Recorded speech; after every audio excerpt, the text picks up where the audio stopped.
Are you my daddy? The marble floors of the Westfield corporate tower gleamed under the soft afternoon light filtering through the towering glass windows.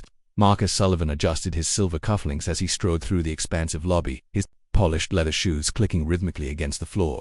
The CEO of Sullivan Industries was known for his punctuality, his precision, and his unwavering focus on business. Today was no different. He had 3 meetings scheduled, 2 conference calls, and a board presentation that would determine the company's expansion into international markets. The lobby buzzed with its usual energy. Employees hurried past with coffee cups and manila folders, their conversations creating a gentle hum that echoed off the high ceilings.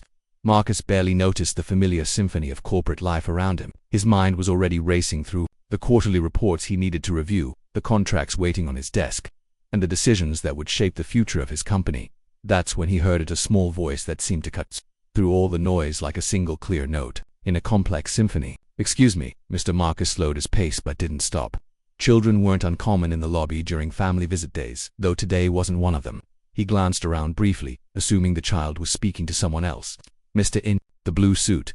This time Marcus stopped. He turned slowly, his eyebrows raised in mild curiosity. Standing near the large reception desk was a little girl, no more than 4 years old. Her blonde hair was pulled back in 2 small pigtails, and she wore a cream-colored sweater over a brown skirt. Her tiny hands clutched a small brown leather bag that seemed too big for her small frame, but it was her eyes that captured Marcus's attention, large blue, and filled with a mixture of hope and uncertainty. "Are you talking to me?" Marcus asked, his voice gentler than usual. He wasn't accustomed to speaking with children, especially not during his busy workday.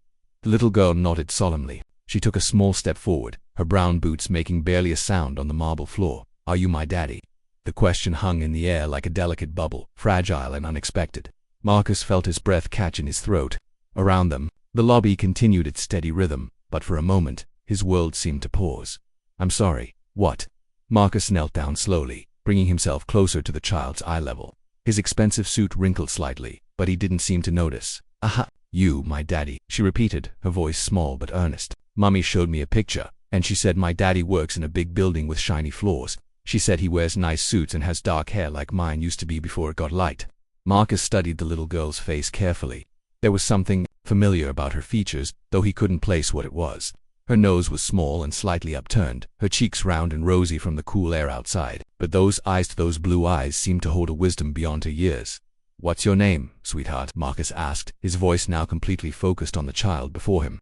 "Emma," she replied, shifting her weight from one foot to the other. "Emma Louise Parker. Mommy says I'm 4¾ years old, which is almost 5. "That's a beautiful name, Emma," Marcus said, offering her a gentle smile. "And where's your mommy right now?" Emma's small shoulders rose and fell in a shrug. "She's talking to the lady at the desk about finding my daddy. She said he might work here, and that I should look for someone who looks like the picture she showed me." Marcus glanced toward the reception desk, where he could see a young woman with brown hair speaking earnestly with the receptionist. The woman looked stressed, her hands gesturing as she explained something. Even from a distance, Marcus could see the worry etched in her posture.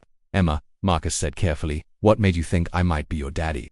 The little girl tilted her head, considering the question with a seriousness that only a child could bring to such a moment. "You have the same eyes as me," she said simply, "and the same chin." "See," she pointed to her own small chin, then to his.